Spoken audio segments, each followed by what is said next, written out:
Welcome back to Back with Pat. Here we are with foreign feeding, or London dining. You could say I was a country lad, and you wouldn't be far wrong. For I was reared on spuds and tin, the tail was right and strong. There was porridge for the breakfast and soda bread for supper, and all the spuds that I could eat with great big lumps of butter. Way back when I got wet, yeah, we dined in London right and grand. As we go out to places that I couldn't understand. Well, a taxi'd land on Sundays, yeah, to lift me and the wife, and we head off out to Leighton houses that I'd never seen in life. Yeah, we'd head off out to Leighton houses that I'd never seen in life. Well, we went to this Italian place, all done up in gold and reds, and a big long name with letters, they were mostly A's and Z's. Well, the waiter hovered round me, muttering piece of this and piece of that. So I pointed out and said, I'll have a piece of that. Well, I was landed with the plate of stuff, just like an Albion cover.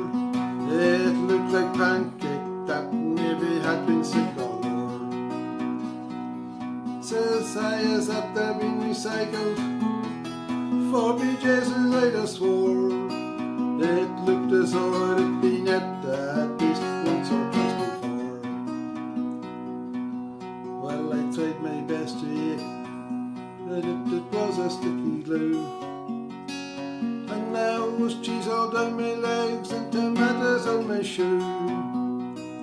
But I didn't eat the half of it, although I tried my best, as it was like a chewing gum embedded in my heartstring vest.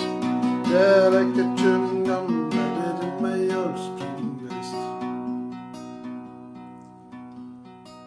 Then one weekend we went Chinese, which caused a puzzle frown. For the menu had wee pictures that were written up and down. I pointed at this wee item that looked just like a tree, and a thingy with its leg cocked up like a wee dog on a pea. Well, the big waiter brought a bowl of stuff that looked like tinnish crud, with lumps of stuff that floated that didn't look like spud. Says he, that is bird nest soup, and it's really quite refined. Well, it tasted like the bird had flown and had left a lot behind. Well, then I got a bowl of rice with lovely lumps of pork, served with a pair of sticks as had neither knife nor fork. Well, I rummaged about with them two yolks, chasing this and that. Half went down my shirt and the rest was under that. Yeah, half went down my shirt and the rest was under that.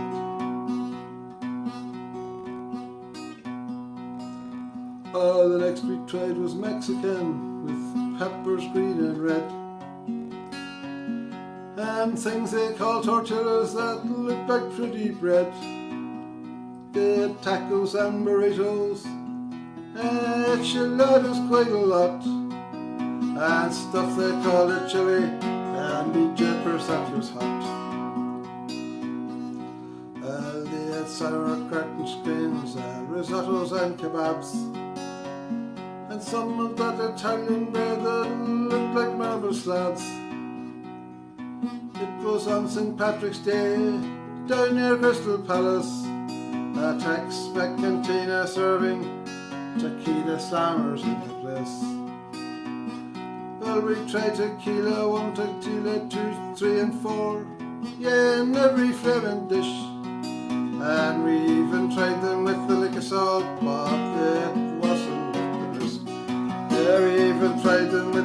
of salt, but it wasn't a risk.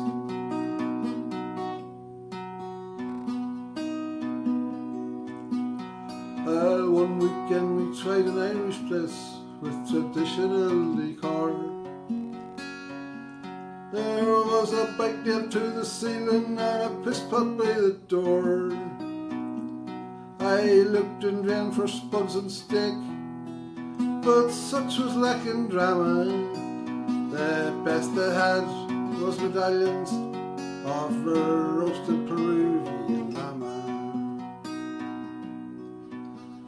They had potato wedges too, and now you wouldn't call them chips.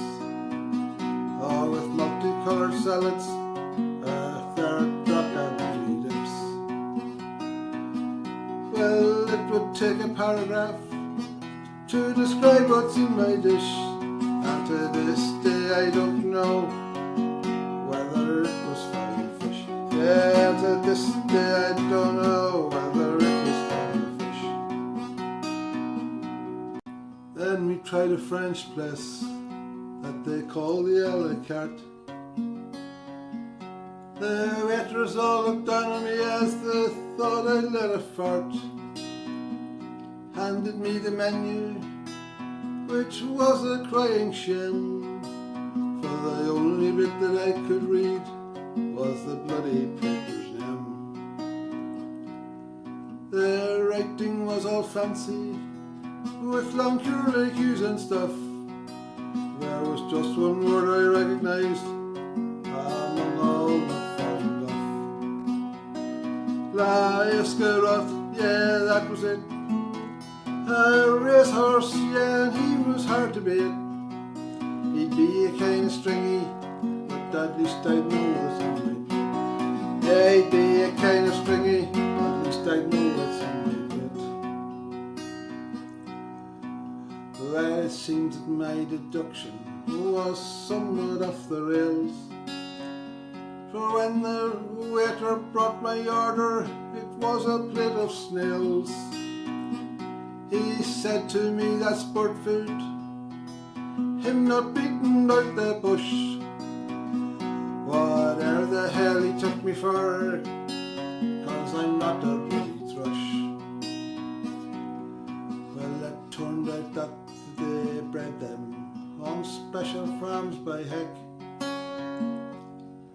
How the hell they gripped them when trying to wring their necks. Now it's not for me to pass remarks on other people's eating habits, but there's one thing in their favour, yeah, they were easier caught than rabbits. Yeah, one thing in their favour was they were easier caught than rabbits. Well, lastly it was an Italian place called the Star of Old Bengal. The waiter's head was bandaged up as he must have had a fall. They had stuff called vindaloo, man, it looked like liquid sand. I didn't know where the vin came, but the loo I understand. When I started off to eat it, the sweat began to pour, running down my arse cheeks, yeah, and dripping on the floor. Well, I opened up my collar and threw my coat away. I was like a steaming bullock, like on a frosty day. Yeah, I was like a steaming bullock, like on a frosty day.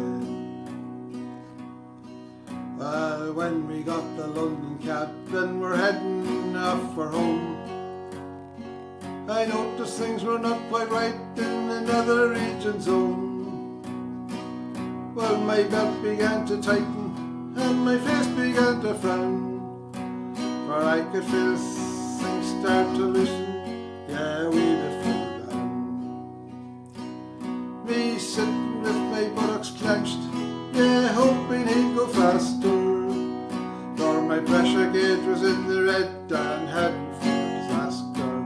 Yeah, my pressure gauge was in the red and it heading for disaster.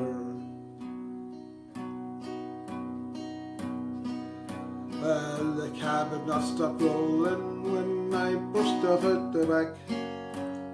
and I hit the front door like a drunk squatter riding a house for crack. Buttons flying this way and that as I charged along the hall. If I'd been a second later, yeah, I'd have pebble dashed the wall. Well, then my wife came banging on the door, and her roaring half her head. But I shouted, Jesus woman, sure is coming out like thread. I'd been sitting waiting for a break for about a half an hour, with the hump across my back like a wee calf on a scour. Yeah, with a hump across my back like a wee calf that's on a scour.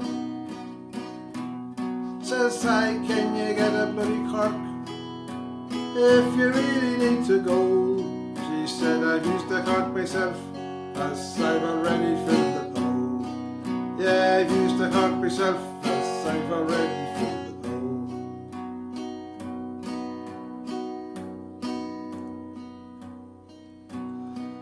Well, I swore an oath upon that dog as I sat in pain and rage,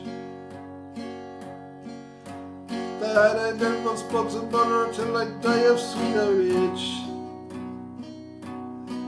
And if ever I should win the lottery, I'd have revenge upon my mind, and I'd buy a place in India, yeah, to pay them back in kind. For I'd open up an Irish restaurant and feed them bread and butter, and lots of Irish lads, yeah, in Bengal to tighten up the livers. 'Cause after that the stiff out constipation would follow and return. If there were air in Vindaloo, well, such wrongs they'd never